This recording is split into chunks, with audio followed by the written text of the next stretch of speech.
My Quiet Life. My name is Anna, and this is the story of my love. I grew up in a small village surrounded by fields and tall green trees. Life there was simple. The days began with the sound of birds and ended with the quiet glow of lanterns. My family was not rich. We had a small wooden house with only 2 rooms, but it was filled with warmth. My mother cooked simple meals, and my father worked hard in the fields. Even though we didn't have much, I always felt safe at home. I was a quiet girl. While other children played outside, I often sat under the big oak tree near our house with a book in my hands. Reading was my escape. Books showed me worlds far away, full of adventures, love, and dreams. Sometimes, I wondered if I would ever have a story of my own. Would I find someone who truly loved me? Or would I spend my life quietly in the village, just like my parents? I was 19 then. I thought life would always stay the same: work, chores, and reading in the evenings. But I didn't know that something was about to change. One warm afternoon, when the sun was golden and the air smelled of fresh bread from the market, I walked to the village square. I carried a small basket, thinking only of vegetables and flour. But that day, my life took a turn I could never have imagined. The village square was always full of life. Merchants shouted about their goods, children ran between stalls, and the smell of fruits and spices filled the air. I loved walking there, even if I didn't have much to buy. That day, as I stopped at a stall to pick fresh apples, I felt someone's eyes on me. I turned and saw a boy standing a few steps away. He was tall, with dark hair that caught the sunlight, and he carried himself with a quiet confidence. His smile was gentle, almost shy, but it lit up his whole face. For a moment, I forgot to breathe. He walked closer and spoke in a warm voice. "Those are good apples," he said, pointing to the ones in my basket. I smiled back. "Yes, my mother likes them for pies." He nodded, then introduced himself. "I'm Daniel. My family just moved to the village." I told him my name, and somehow, it felt like I had known him for a long time. We talked about simple things: the market, the village, the weather, but every word felt special. Daniel had a way of listening that made me feel important, as if my words mattered. He asked what I liked to do, and when I told him about reading, his eyes lit up. "I love stories too," he said. "Maybe one day, you'll share yours with me." Before I realized it, the sun had begun to set. I hurried home with my basket, but my heart felt light, as though I carried something more than apples and flour. That night, lying in bed, I thought about Daniel's smile. I didn't know why, but I felt that my life would never be the same again. The days that followed my first meeting with Daniel were brighter than I could ever remember. I woke up earlier, my chores felt lighter, and even the songs of the birds outside my window seemed sweeter. It was as though the whole world had changed, though in truth, it was only my heart. I began seeing Daniel often in the village square. Sometimes it felt accidental, him passing by as I carried water, or me stopping at the bakery while he was already there, but over time, I realized it was no accident at all. We both looked for each other in the crowd. We both hoped to meet. One afternoon, I was carrying a heavy basket from the mill when Daniel appeared at my side. Without a word, he lifted the basket from my hands. "You don't have to do that," I said, though my smile betrayed me. I want to, he answered simply. Besides, you shouldn't carry something this heavy alone. His kindness made my heart flutter. We walked together along the dusty road, and though we spoke of ordinary things, like how the wheat harvest was going, or whether the river was high after the rains, there was always a warmth in his voice that made me forget the world around us.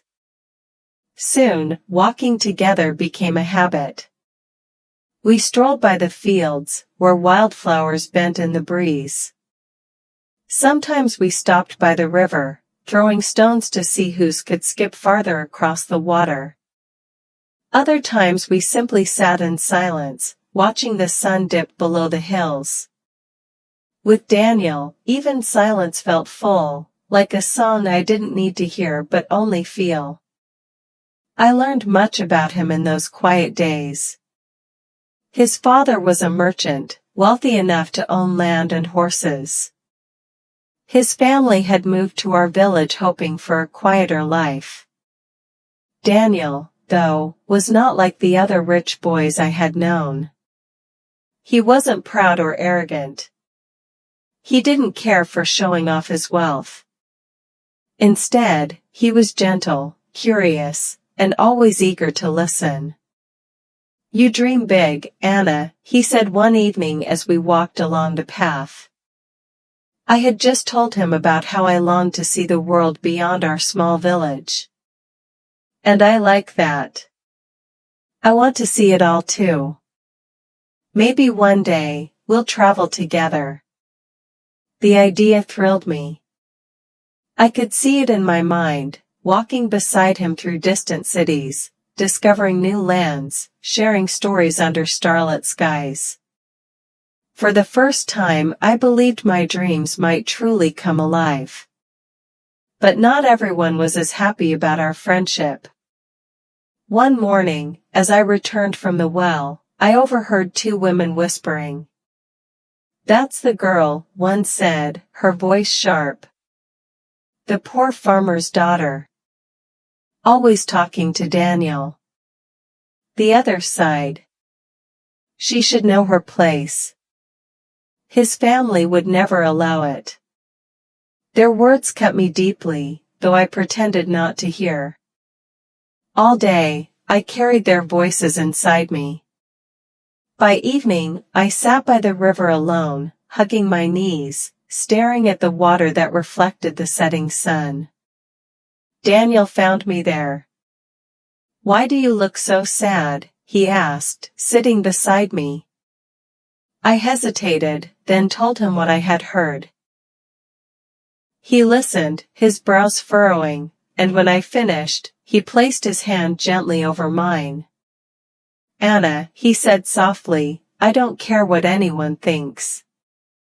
You are kind, brave, and full of dreams. That's what matters to me." His words filled me with warmth, yet I still felt a shadow of fear. What if his parents thought the same as those women? What if one day, Daniel would be forced to choose between me and his family's approval? But when I looked into his eyes, all my doubts faded, if only for that moment. Time passed, and our bond grew stronger. He would bring me books from his family's shelves, stories of kings, knights, and faraway lands. Sometimes he read to me beneath the old oak tree near the meadow, his voice carrying the words into the evening air. Other times, we laughed together over silly tales, our laughter echoing in the quiet fields. Every day, I felt my heart being woven more tightly with his.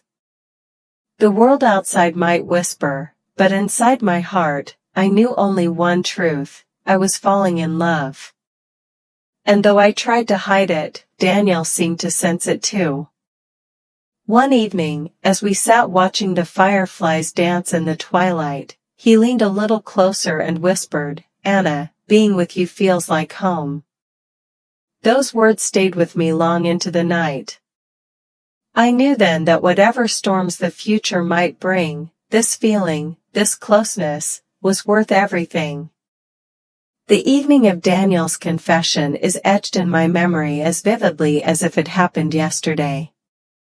The air was cool after a long, hot day, and the village was alive with laughter and chatter. A festival had filled the square with music, lanterns, and the sweet smell of roasted chestnuts. I had gone with my younger sister, but before long, I found myself searching the crowd for him. And there he was. Daniel stood near the edge of the square, a lantern glowing softly above his head. When our eyes met, his smile spread like sunlight after rain. My heart skipped, and I felt an invisible thread pull me toward him. "Anna," he said warmly, when I reached him. "I was hoping to see you tonight." We walked together away from the noise and lights, down a path that led to the river. The moon shone on the water, turning it into a ribbon of silver. Fireflies hovered over the reeds, and the night felt hushed, as if the world itself was holding its breath. We sat on a fallen log by the riverbank. At first, we talked about little things, the games children played in the square, the fiddler music, the lanterns that swayed gently in the breeze. But Daniel seemed restless, his words trailing off into silence. He kept glancing at me, then looking away. Finally, he took a deep breath. "Anna, there's something I've wanted to tell you for a long time." My heart thudded. I tried to answer lightly, though my voice trembled. "You sound serious." "I am," he admitted. His hands fidgeted for a moment before he reached for mine. His touch was warm, steady, and it sent a shiver through me. "Anna, ever since the day we met, I haven't been the same. You brought light into my life in ways I never thought possible." I couldn't breathe. My mind spun, yet I could not look away from him. "I love you, Anna," he said, his voice low but certain. "I don't care that your family is poor. I don't care what anyone thinks. All I know is that my heart belongs to you. Will you be mine?" For a long moment, I was frozen. His words seemed too big, too beautiful to be real. My chest ached with the weight of my feelings I had kept locked away out of fear. But at last, I whispered back, "Daniel, I love you too." The relief in his eyes made me laugh softly, even as tears blurred my vision. "Truly?" he asked, as though he couldn't quite believe it. "Yes," I said firmly, gripping his hand. "I've tried to hide it, but I can't anymore. You're the one who makes me dream, Daniel. You're the one who makes me feel alive." His arms wrapped around me then, pulling me close. The world fell away, the river, the fireflies, the distant music, until there was only us, holding each other under the moonlight. I had never felt so safe, so certain, so happy. For a while, we simply sat together, speaking little, listening to the water flow past. Then Daniel said, almost to himself, "I don't care what it costs. I want a future with you. I'll face my parents, I'll face the whole world if I must. Nothing matters more than us." I wanted to believe him. I wanted to believe that love alone could shield us from every storm. But in the back of my mind, I heard the voices of those village women again, cruel and sharp. I thought of his parents, proud and wealthy, and I felt a knot of fear tighten inside me. Still, I pushed the doubts away. For that night, at least, I wanted only joy. We walked back to the village hand in hand, our secret binding us together more tightly than ever. I could see the future unfolding before me, days of laughter, nights of whispered dreams, a life built together on the strength of our love. And though I knew challenges lay ahead, I also knew one unshakable truth: Daniel loved me, and I loved him. Whatever came next, that would be our beginning. For a few precious weeks after Daniel confessed his love, my life felt like a dream. Every stolen glance, every quiet walk, every whispered promise seemed to carry me higher into the clouds. I woke each morning with hope blooming in my chest, certain that nothing could tear us apart. But life has a way of reminding us that happiness is never without its trials. It began one afternoon when Daniel invited me to his family's home. I had never been inside before. Their house was the largest in the village, with polished floors, tall windows, and walls lined with paintings that seemed to watch me as I entered. My simple dress suddenly felt too plain, my hands too rough from field work. Still, Daniel held my hand firmly, as though to tell me I belonged. His parents were waiting in the sitting room. His mother rose gracefully when she saw me, her eyes sweeping over me with the sharpness of a blade. His father did not stand, he remained in his chair, a frown already etched into his face. "Mother, father," Daniel began with nervous courage, "this is Anna.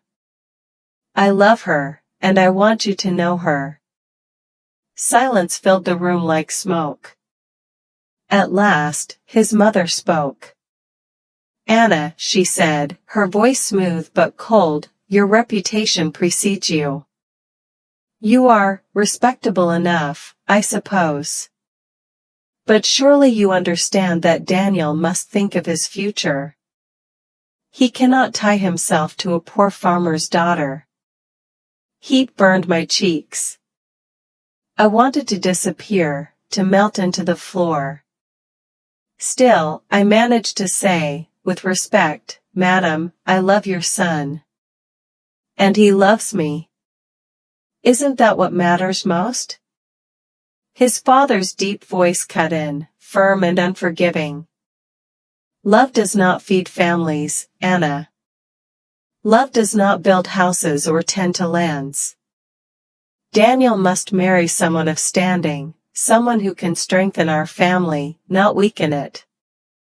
Daniel's hand tightened around mine. "Father, I don't care about wealth or standing. I want Anna. She is kind, strong, and she makes me happy. Isn't that worth more than money?" His father's eyes hardened.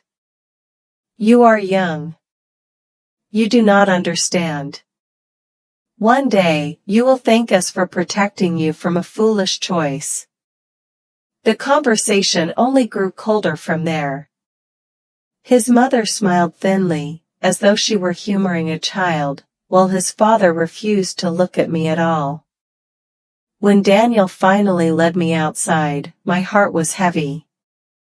"I'm sorry," Daniel said, his face pale with anger and sorrow.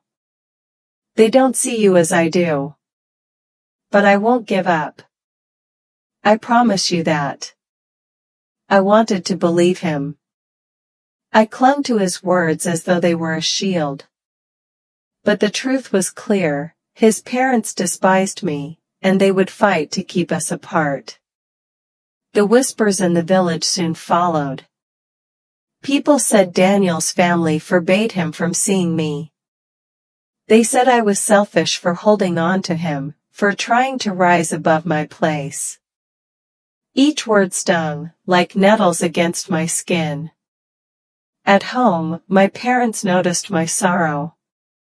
One evening, as I sat quietly by the fire, my mother placed a gentle hand on mine. "Anna," she said softly, "we know you love him. But if his family will never accept you, perhaps it is better to let him go." We don't want your heart to break more than it already has. Tears welled in my eyes. But I can't let him go, Mother. He means everything to me. She sighed, her eyes full of both love and worry. Then be strong, my daughter. If this is the path you choose, you will need all the strength you have. Those days were filled with both joy and pain. Daniel and I still met in secret, under the old oak tree or by the river where no one could see us. We laughed, we dreamed, we held each other tightly, as though afraid the world might tear us apart at any moment. But always, in the back of my mind, there lingered the shadow of his parents' disapproval. I feared it would only be a matter of time before that shadow grew too dark to escape. The weeks after Daniel's parents confronted me were some of the hardest of my life. At first, I told myself their words didn't matter, that Daniel's love would be enough to shield us. And for a time it felt true. Each time we met under the oak tree or walked by the river, he swore he would fight for me, that nothing could break us apart. But I could see the weight pressing on him. He was torn between me and his family. I noticed the way his shoulders slumped when he spoke of home, how his laughter faltered when he thought I wasn't looking. One evening, he came to me with sorrow written all over his face. His hands trembled as he took mine. "Anna," he whispered, his voice breaking, "they won't stop. My parents threatened to cut me off, to cast me out if I stay with you. I thought I could withstand it, but they've made life unbearable for us both. Everywhere I go, people talk, and I feel their judgment pressing down." I shook my head, tears spilling down my cheeks. "Daniel, don't let them control us. We have love, that's all we need. We can build a life together, even if it's small." He looked away, unable to meet my eyes. I wish it were that simple. But they've arranged for me to meet someone else, someone from a wealthy family. They won't stop until I agree. It felt like the ground fell away beneath me. I clutched his hand tighter, desperate. "No, Daniel, please. Don't leave me. We promised each other forever." His face twisted with pain. "I love you, Anna. I always will. But if I stay, I'll ruin your life too. You'll be trapped in a storm of hatred and scorn.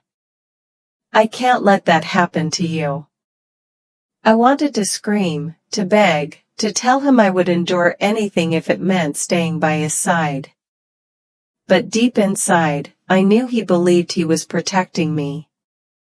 The next day, Daniel left the village with his family. I stood at the edge of the road, watching the carriage disappear, my heart shattering into 1,000 pieces. The days that followed were hollow.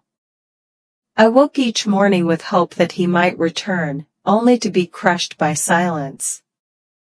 I threw myself into work, helping my parents in the fields, reading my old books by candlelight, but nothing filled the emptiness he left behind. At night, I cried quietly into my pillow, remembering his smile, the warmth of his hand, the sound of his laughter. Sometimes, I wandered to the oak tree where we used to meet, tracing our initials carved into the bark, whispering his name into the wind. Years passed slowly.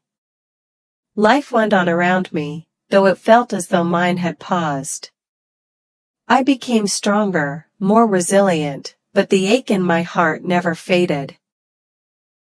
People said I should move on, find someone else, but I couldn't. Daniel wasn't just a love I could replace, he was the love of my life.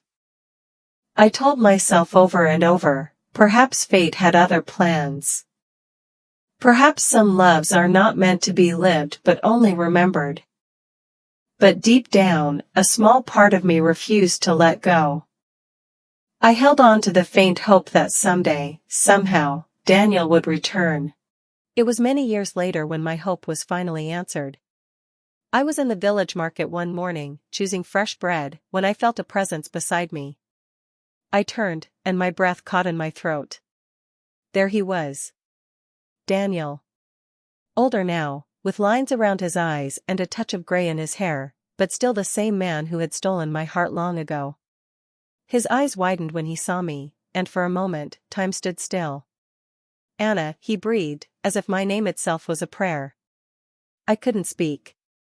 Tears welled in my eyes as I simply stared at him, hardly daring to believe he was real. "I've come back," he said, his voice thick with emotion. "I never stopped loving you. Not for a single day. I left because I thought I was protecting you, but I only caused us both pain. My parents are gone now. I have no chains holding me anymore. Anna, will you forgive me?" I trembled, my heart pounding. All the years of longing, of loneliness, of quiet sorrow, came rushing back. And yet, standing before him, I realized I had never truly stopped waiting. "I forgave you long ago," I whispered. "I never stopped loving you either." In that moment, the years melted away. He took me into his arms, and I felt whole again. Life was not as simple as it had once been. We were older, wiser, carrying the scars of our past. But we were also stronger. We knew now that love was not just about passion or dreams, it was about endurance, about choosing each other again and again, no matter the trials. We married quietly, with only a few close friends and neighbors present. My parents, older now, wept tears of joy. The village, once so full of whispers, now greeted us with kindness. Time had softened their judgments, and many admired our perseverance. Daniel and I built a modest home together. We tended a small garden, shared quiet evenings, and filled our house with laughter. It was not the grand life his parents once imagined for him, but it was ours, and it was beautiful. Years later, as we sat together beneath the old oak tree, our hands intertwined, I thought back to everything we had endured. The pain, the separation, the long nights of loneliness, it had all led us here, to this moment of peace. I looked at Daniel, his eyes still shining with the same love I had seen the first day we met, and I whispered, "We made it." He smiled, kissed my hand, and said, "Yes, my love. We finally made it." And so we grew old together, our love weathered but unbroken. We learned that true love never dies, it only waits, patient and enduring, until the world is ready to let it shine. If you have walked with me through this story, I want to thank you. You have carried my joys and my sorrows, my mistakes and my victories, as though they were your own. Looking back, I realize that love is rarely simple. It is not always about fairy tale moments or easy happiness. Sometimes love tests you, breaks you, forces you to grow in ways you never imagined. For many years, I thought I had lost everything. I believed my love with Daniel was doomed to live only in memories. And yet, life surprised me. True love has a way of finding its path, no matter how long the journey or how many storms stand in the way. It may not come when we expect it, and it may not look the way we dreamed, but when it is real, it endures.